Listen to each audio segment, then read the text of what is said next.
Welcome to Mindfull Crossroad. Two guys sitting in a podcast room trying to look through all of the deep discussions on the society's most challenging topics, just shooting the breeze.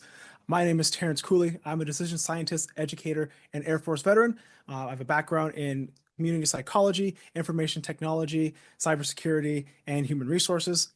And with me here is also the co-host, Roman. Go for it. All yours. Hi, I'm Roman. Currently, I work as an intelligence analyst, but I have a background in theology, computer science, product management. Though my original career started me out as a blue-collar worker doing welding. So this is a very diverse background for both of us, and it's brought us to a point where we kind of want to encapsulate and articulate the experiences that both me and Terrence have had in the world and see how they all relate and intersect at a crossroads of sorts. And as we gain more experiences, our understanding of the world can expand if we so choose. So it's kind of our goal to go through all the discourse and find that crossroad. That makes you leave a mind full of new thoughts. I think that's sufficiently corny. Perfect. Wow, what's our topic today? Our topic today is ethics in AI. So I think you brought up just kind of spin a couple things here. So one of the things specifically about our backgrounds, we have very distinct ways of looking at the world, informed by the things that we find interesting, the things that we have experienced, and I think that's going to connect with a lot of people. I look at the world from a lot of a data analysis perspective. I'm looking at what's the logic, what's the facts, what are the things that are known, what are the things that are unknown, what can be proven and unproven, but also there's room for not knowing everything. And it's part of which is I really enjoy talking to Roman here because he comes from a different perspective that uh, I absolutely respect and helps kind of fill in some of the gaps in areas where I'm not super confident on. So when it comes about ethics in AI, there's a really unique concept coming out where people are looking at AI, which we're gonna have to kind of define here, as a kind of intelligence that is emerging. But there's a lot of different aspects of AI. There's a lot of different aspects of the tools, and a lot of the language is kind of getting thrown around. What are some of the ways that people are looking at AI, maybe from a lens of misconception? Well, if we're talking about AI, I don't think we can go anywhere first without like hitting on the roots of it, which to me, the roots of it go back to Isaac Asimov, who wrote the book I, Robot, 1942. So this is going way back, right? And then he kind of went over three laws of robotics, which have kind of stuck with us and shaped our idea of what ethics in AI kind of looks like. But what he was referring to was robots, not AI. And so that's where I think a lot of our misconception kind of starts. His three laws were uh, first law, a robot must not injure a human being or through inaction allow a human being to come to harm. The second law, a robot must obey orders given by a human except for when such orders would conflict with the first law. And then the third law, which would be a robot must protect its own existence as long as such protection does not conflict with the first or second law. And then he goes through a number of stories that show the conflict between those laws and how it wouldn't make a really great basis, even though it sounds great. And and what we see going from 1940 to the present day is our idea of AI is just what people used to consider robotics. Yeah, coming from that perspective of even in the way you describe the laws, like the first law being not to harm humans. That's something that's built into a lot of, again, robotic constructs. We try to build that into coding. We try to build that into a lot of things, but that creates by definition an intelligence that is limited, not fully capable of sentience, because sentience is being able to make all of your own choices. Like much as we have laws in society that are designed to try to protect people, a person can still commit murder against another human being. This is almost in a way creating a something that is still subservient to humans. So there's a lot of a lot of ethics just built into the laws themselves that really need to be like teased out. And then we talk about the robotic concepts. I think we use AI interchangeably, like you're saying, with robotics, with automation, with in many cases some of the tools that go into artificial intelligence. Many techniques involve machine learning, which is training models to make predictions and decisions based on a large subset of data that is usually created and generated by humans or provided by other repositories. Deep learning, where you're analyzing a lot of complex patterns, like how generative AIs are generally formed, is a lot of the combination of machine learning with deep learning. And then the final kind of piece on that is natural language processing, also known as NLP, which is the ability to understand and generate human language. There's even a concept called Harvard language, which is a set of phonetically designed, balanced phrases that are designed to help artificial intelligence learn to understand human speech. These things are kind of all put together in order to understand how human language works. That all those things are often used in our language as interchangeable with AI, but they are all part of this greater piece, the kind of tools you can use to create different kinds of either narrowly focused specialist AIs, more generative AIs like we think of Chat GPT, or super intelligence, which I think is when we think about um, Lost in Space, the Will Robinson series, uh, those kind of artificial constructs that have their own AI that is surpassing human intelligence. But kind of connected back to your point, we interrelate robotics with AI. So I guess it'd probably be helpful for us to kind of go through from the beginning to kind of now how we got here. Yeah, absolutely. And I think it is really important to note like the narrow AI, the general AI, and the super intelligence as like our three main tiers. And like starting back in the 1940s is when we kind of had this narrow AI. So designed to perform a specific task really effectively. In the early 1940s and 50s, we had the conceptual beginnings where like mathematicians such as Alan Turing proposed that machines could simulate human reasoning, which is why we have the whole thing called the Turing test, which is the benchmark for assisting machine intelligence based on conversationable indistinguishability from humans. That's a bunch of fancy words to say, can we communicate the same way we do with other people? Fast forwarding a little bit to the 50s through 80s, you have a really big surge of like companies pouring money into focusing on symbolic AI, where machines use predefined rules to simulate logic and reasoning. So this is where all your logic trees for like your modern video games really take their handle in things. And then early expert systems such as like Dendril, which we use for chemical analysis, or Mycin, which we use for medical diagnoses, are really good examples of those like simulated logic trees. But those had big limitations, which goes back to our narrow AI, because they lacked adaptability and relied heavily on manual encoded knowledge.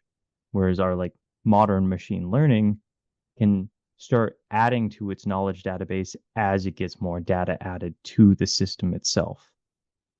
Then in like the 70s and 80s, we had a major funding wane in our research and development because there was a lot of unmet expectations with the narrow AI, and we didn't have a lot of those pushes in those technological aspects.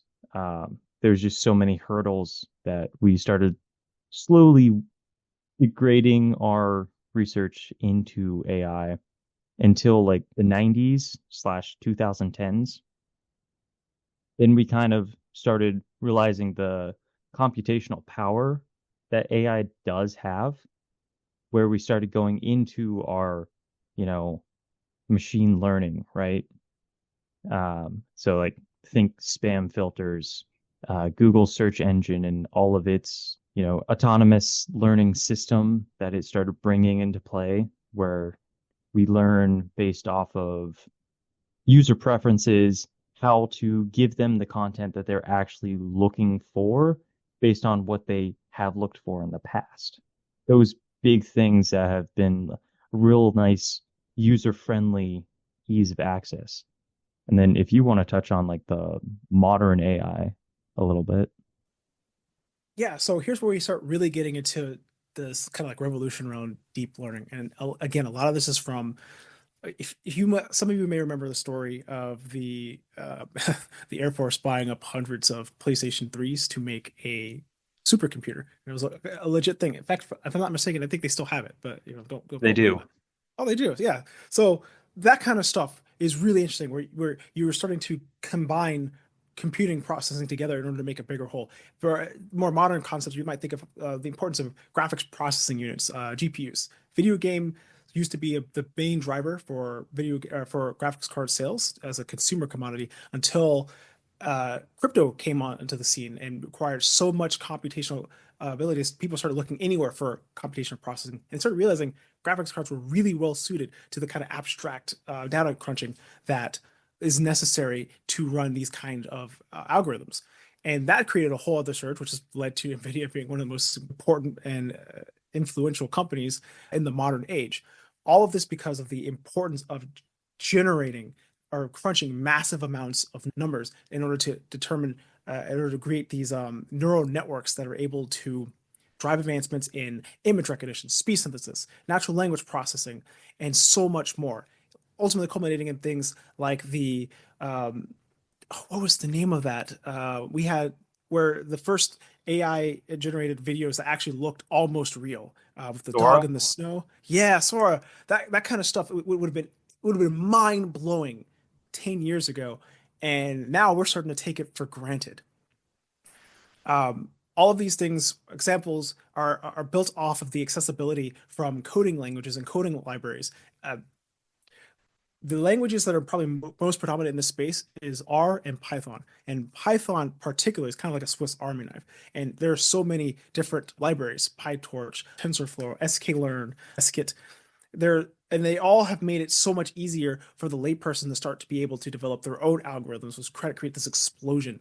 And then everyone wants a piece of this pile thanks to OpenAI bringing a generative AI to the market. To the point where you have things like Atlas Copilot making them for HR, or you have Claude coming out for the research community, Elicit. There's so many different aspects that are kind of the balance of a generative AI, but also some of these more narrowly defined. So we've really come a long way, and kind of the way the direction is going feels like it's now we're really getting into like we started at the top, the ethics around what does it mean for it to be an AI? How much freedom are we giving it? Are we truly trying to design sentience, or are we trying to focus on a useful autonomous aid?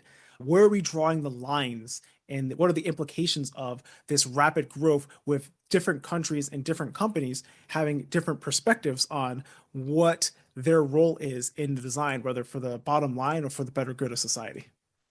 Yeah, and I think that's where our conversation here really starts.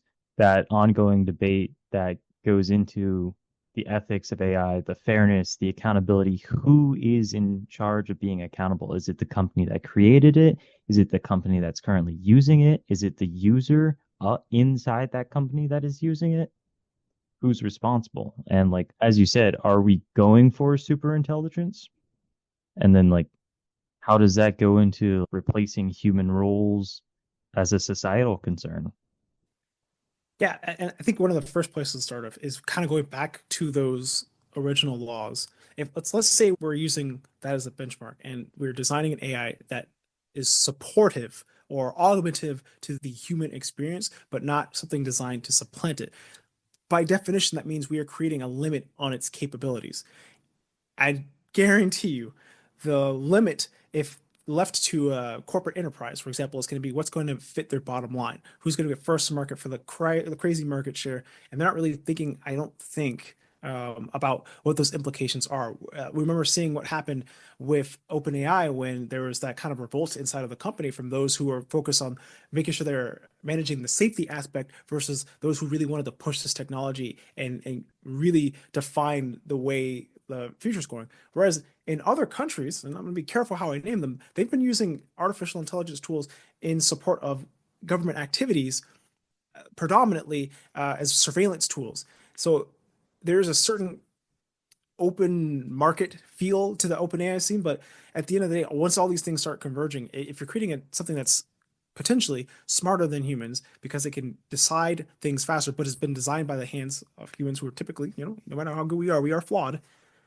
There's always going to be, I think, this tension between just developing the best tool for the job and then creating something truly unique and novel that can think for itself? And how will it look back on the world with all of its ability to assess and go through a number of simulations, a number of thought processes, look through the entire history and start making decisions on its own on what might be the best case? Who's setting morals? Yeah, that's a great question. Like, even if we look at like the past year, 2024, how has AI been used even currently, right? I mean, there's been several news cases where AI has been involved in either uh, a high button topic or, even criminal activity, right? Yeah, let's talk about the how humans interact with AI as it is today before we can get kind of like even further with the I don't want to call it the wushu stuff, but like how are we engaging with it today? Yeah, sure. So one of the things that like really stands out to me is something that I think is a wild case. Uh, there was a guy in, oh, I don't even remember what state this was in, but uh, Dazhon Darien, a physical education teacher and athletics director at a high school, was accused of falsifying the voice of the principal back in January of 2024 after he allegedly used artificial intelligence to create phony audio which planted racist and anti-Semitic words on the voice of his boss. And that's coming from a NBC report that was published in April of 24. Yeah, that was Baltimore, I think. Yeah. Pikesville High School. Yeah. Yeah. Wild. Wild. And just thinking about like there was that case. I know there was a case about some election interference in Delaware. And just think about how people can start using this to do the things people have always done, better at scale, faster, and cheaper. And it'll just do it.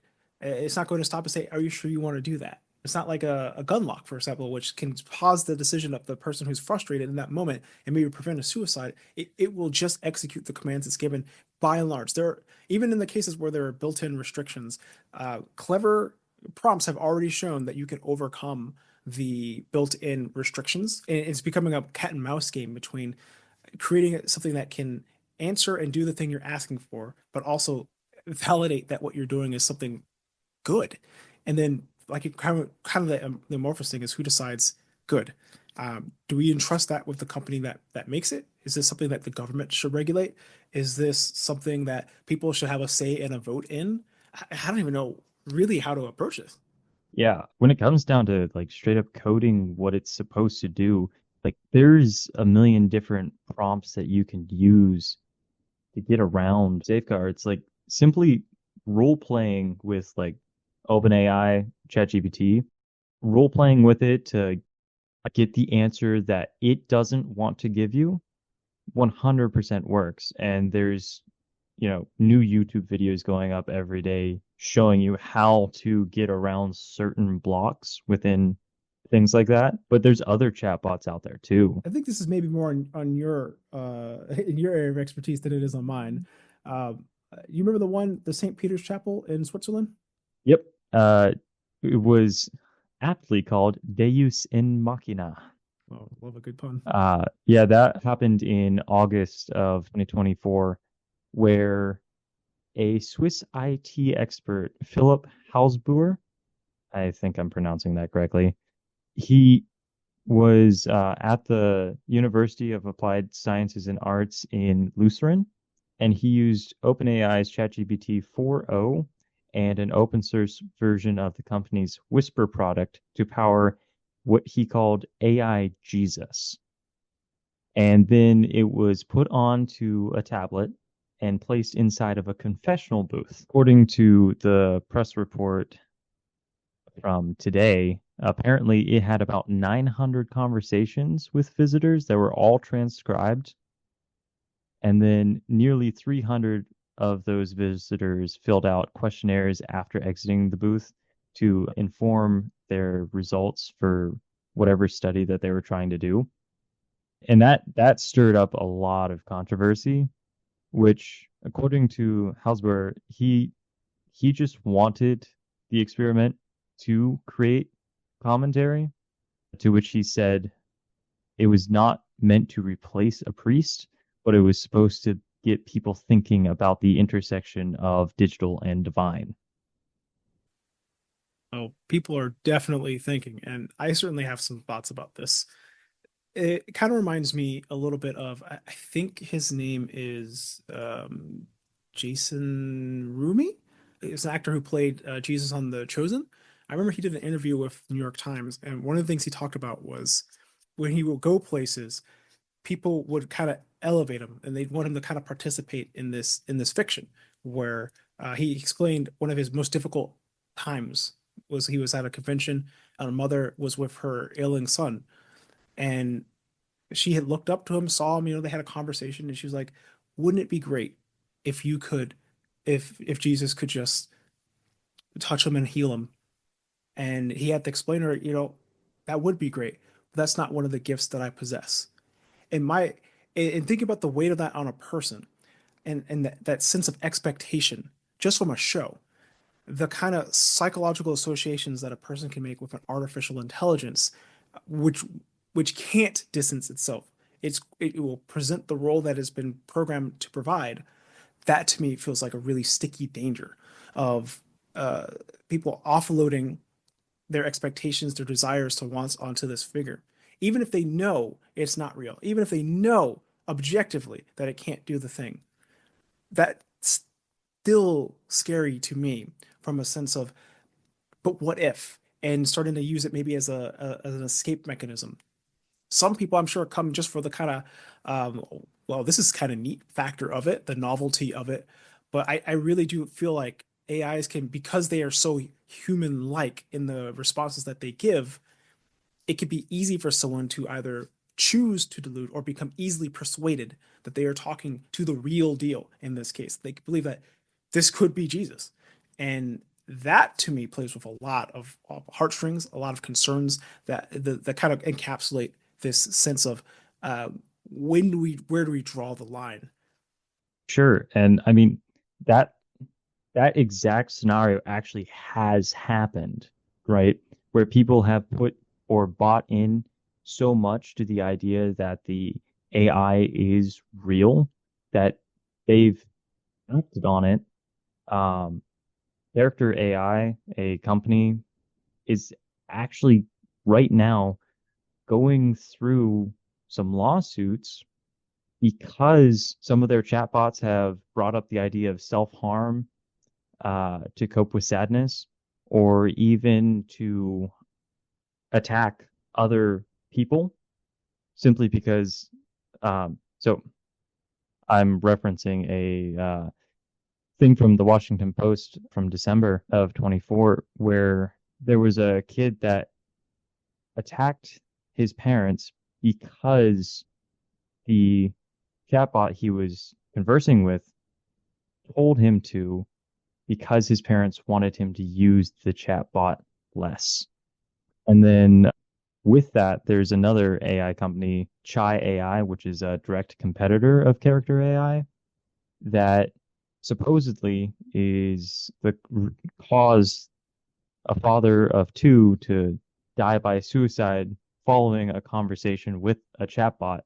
So people really are buying into these artificial AI personas and thinking, or at least somehow psychologically warping their mind to believe that what conversation they're having with them is somehow real. So this is definitely one of those cases where it's kind of in the same, maybe even worse, but certainly in the same arena as the concerns we're having with social media. I think the article you're referencing talked about that amount of time. I think it was the one for Chaye. The amount of Mm-hmm. time that that person had been using it um, was longer than most people spend on TikTok. Yeah, yeah. Yeah, that It was averaging about 20 minutes longer than the average user of TikTok.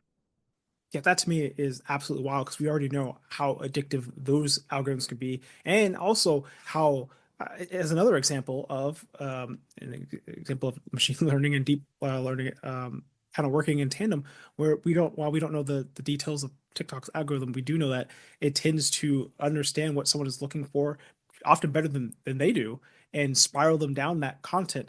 And it's very easy for especially vulnerable youth at risk populations to kind of spiral into these darker places and not be able to dig themselves back out. And that becomes the world that they live in. So guardrails, like there have to absolutely be some sort of guardrails. And I think it is a responsibility of the company implementing them to ensure that harm does not come to their customers, even if it's just from the perspective of protecting the reputation and the user base of the company. Because if their customers are hurting themselves, they're going to get a ton of bad press. And unlike the old days where we were saying any press is good press, this is not the case. The association people have with technology should not be taken lightly. And in fact, there's some research that I'm doing regarding the Bronfenbrenner's ecological model, which broadly talks about how people interact within the context of the world. We talk about microsystems with being the interaction that people have within their family or the people around them, all the way up to our exosystems. Talk about how society and governments kind of work and interact with each other.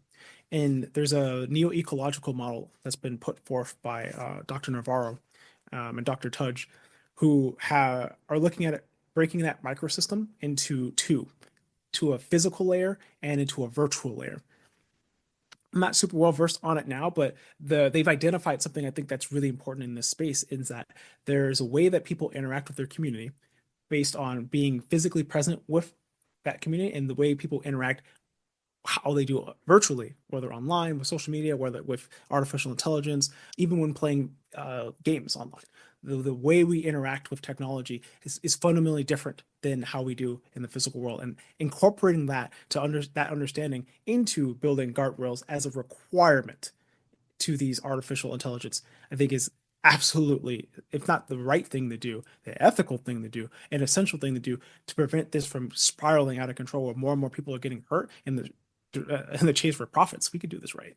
Yeah, and the chase for profits is really hard to, finagle because if you are chasing profits, then you have to somehow still make your algorithm very aggressive so that you get the most amount of viewer base possible while still adding in that guardrail to make sure that you're not too aggressive. And I think that is a really fine line for a lot of companies. And when legislation on things in the digital are so slow moving, right? For the US, it's extremely hard to get a coherent, logical digital policy made and implemented. I don't I think think anyone would we've, agree on anything. Yeah. huh, yeah, but when you're trying to deal with people that still have issues with understanding internet, just see the congressional interview with either the CEO of Facebook or TikTok, and you can see what I'm trying to get at there. Yeah, it's the competing tension of wanting to do the right thing for the company, wanting to do the right thing for the shareholders, wanting to do the right thing for the customers, and trying to find where you draw that line because going in one direction, unfortunately, in many cases, seems to be at the cost of the other. I think the way I like to try to visualize it is there are, especially in the video game space, especially right now, there's been a lot of layoffs in that space, and a lot of things they weren't quite as vocal on their rights as the Screenwriters Guild was, for example, during the strike earlier last year, where as more artificial intelligence tools are being incorporated, companies are trying to find a way to offload their human talent and bring their costs down without thinking about the reason that they got where they were is because they have talented human designers who, if given these tools, could perform greater greater successes for the company, create more creative outcomes that could drive further and more profits.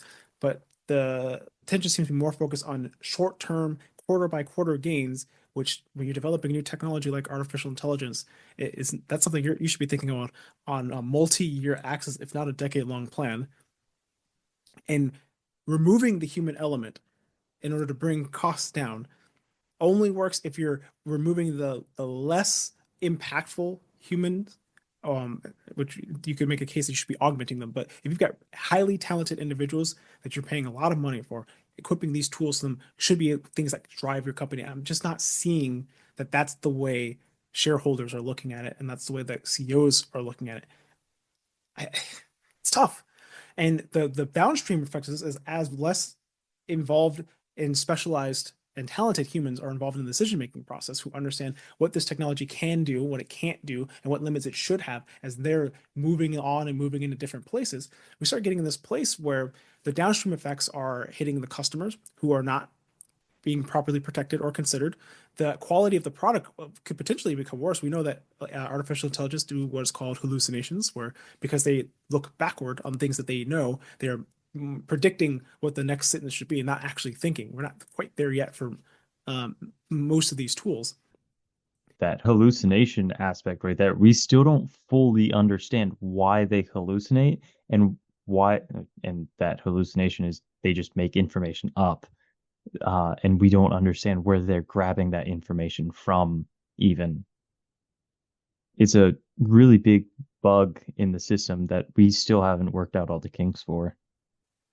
And it's really complicated because when you are building a model, you're feeding it a lot of information, but you cannot, without a lot of extra work, time, and energy, you cannot perfectly control every variable on how the machine is learning. Because to do that, you have to understand first the machine that you're working on, how all the nuances of the algorithms that you're using in the libraries and how they interact, the mathematical computations that go behind the pattern recognition and pattern matching. And as you add more and more information, the number of variables just grow drastically beyond the point at which I would say a human could, in a realistic time, really parse through. Because by the time you understand what you've done with your previous set of data, it's probably already stale because there'd be new data or new technology that allows you to do what you just did better, faster, and hopefully more efficiently.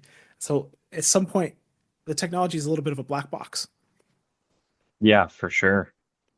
So when we talk about black boxes, we talk about the kind of nuances here, the kind of dangers here.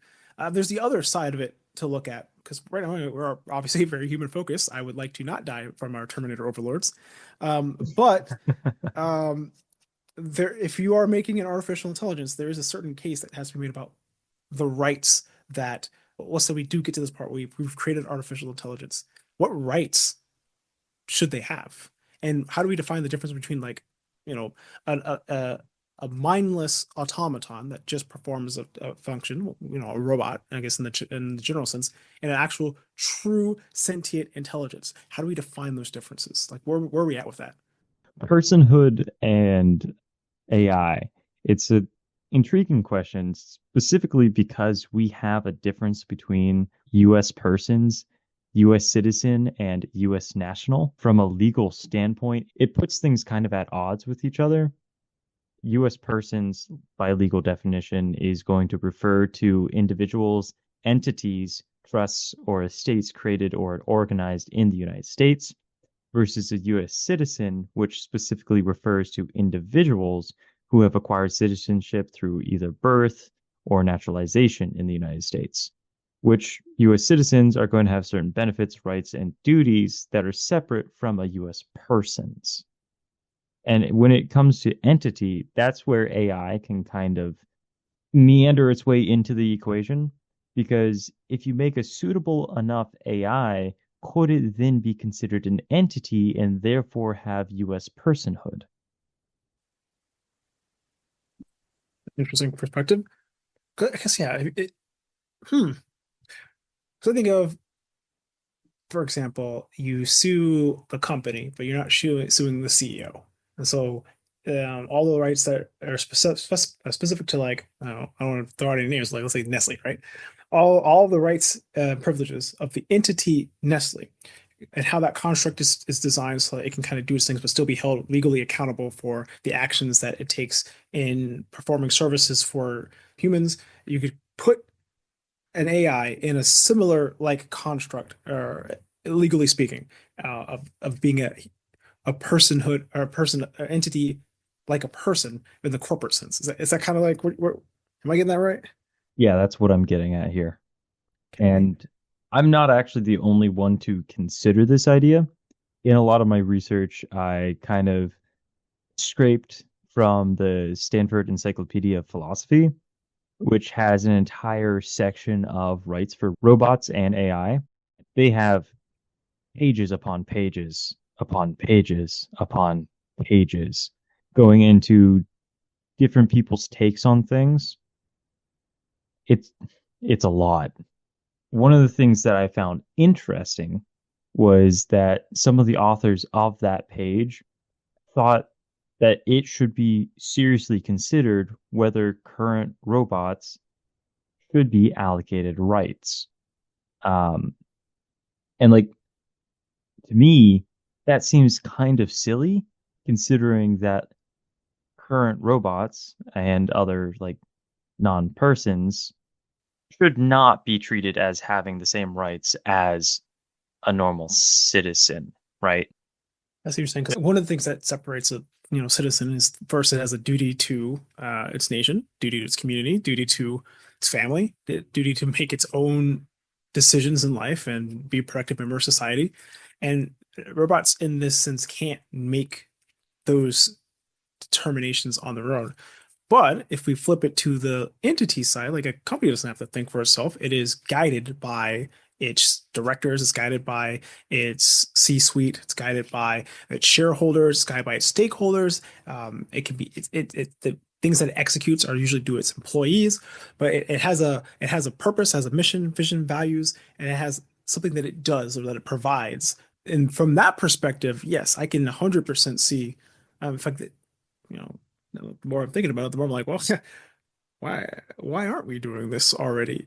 Because I'm sure there's a cost to it, but when I'm thinking about it from like an entity perspective, like a state's an entity, right? A company's an entity, and they don't have to be sentient to have certain legal rights and restrictions that guide the behaviors that they should be expected. Like uh, Shell, as a company, has a certain duties, for example, to the world around it, and it can't just like dump its oil in the water. Like we don't want another BP spill or something in the Gulf of Mexico, stuff like that. We're trying to avoid these things, and so holding them accountable for when the actions of the entity interface with people and communities. That to me feels like a perfect fit for where AI is going. The legal foundation is already there, and I'm pretty confident there's already some, like you're saying, pages and pages of research on it that maybe a little tweak in perspective can maybe start putting AI into these spaces now, so we can preempt some of these problems. So we can start holding companies accountable when their AI behaves in a way that a person who might have a symbolic link, as we kind of talked about some of these previous examples, hurts themselves or other people based on the actions of that artificial intelligence. And that would create the pressure on the company to ensure that it is creating a safe product. Yeah, and you said you didn't understand why we aren't doing it already. Believe it or not, the European Parliament actually considered allocating such status to robots back in 2016, and they revisited it in 2018 to see if robots should have some sort of civil liability, but they neglected to also include criminal liability, which they would reserve for natural persons. So it would be possible to assign only a certain subset of rights and duties to robots. Um, but some of that legislative action is legally troublesome, to say the least. I'm sure there's ways of making it a little bit more tailored, a little bit more efficient. But to me, it's a stepping stone. It's moving at least in the direction. And as we all know, government is always well behind technology. Trying to at least be in step with where things could go is already a big move. Now, given that that was, almost 10 years ago, it's faster than what we normally get. But I think that still is a direction we should be considering. And I would imagine, especially with as incidents like this start to increase, I hope we can start seeing a little bit more regulatory pressure, a little more bipartisan support, at least here out in the U.S. on something similar, because leaders of the free world, if we're setting a standard, or if Europe's setting a standard, others will follow. Or we wait till California does it, because I know it's on their to-do list here soon. Yeah, it really comes down to what can we identify as the reasons for developing robotics with rights or some sort of artificial moral patent, I guess, to negate future ethics that could be somewhat dubious in nature, right? Is there some way that we could manufacture an artificial consciousness that would be able to have morals to begin with? And if so, then we can apply morals to that. But if we can't, then how do we implement morals around creating such technology as a real AI, or even in our current modern large language models? I think that's one of those questions that I would think would have been, well, it'll be years before we get there. But as we recall, Google recently announced that they created a working quantum computer. And I think that's going to be one of the biggest stepping stones is when you have quantum technology where um, very, very simplistically speaking. Whereas a normal computer can only check between if something is a one or a zero when it's determining information because it's very linear, very binary. Quantum computers can have multiple bits checking on something and they can have different states at the same time. That creates incredible, enormous complexity where you can run millions of calculations in a much shorter period of time than even the best supercomputers are able to do today.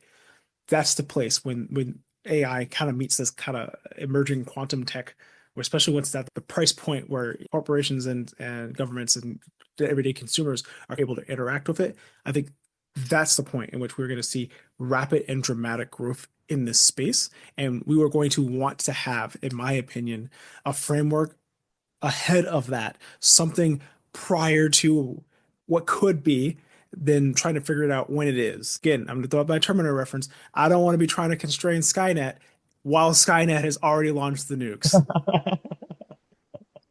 Yeah, we don't want to launch Skynet and then be trying to fight against it. We want to prevent Skynet from happening to begin with.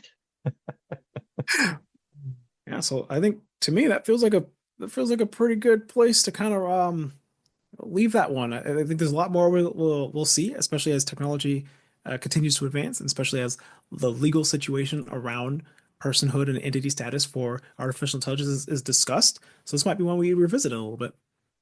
Yeah, for sure. There's always going to be open-ended questions at the end of topics like these, right? There's never going to fully be answers. It's just about providing perspective. Provide a perspective and just a place to think through what could be, what might be, what should be. Creativity is what makes us human. So hey, if you like what you heard, hey, give us a like and a follow. If you have any questions or a topic idea, hey, go ahead and leave us a comment. You'll see in our description where their website is. We plan on doing an episode each month. Join us next time as we discuss the psychology of belief, how theology and psychology explain why we believe in anything. Again, thank you for joining us for Mindful Crossroads, where ideas meet and transform.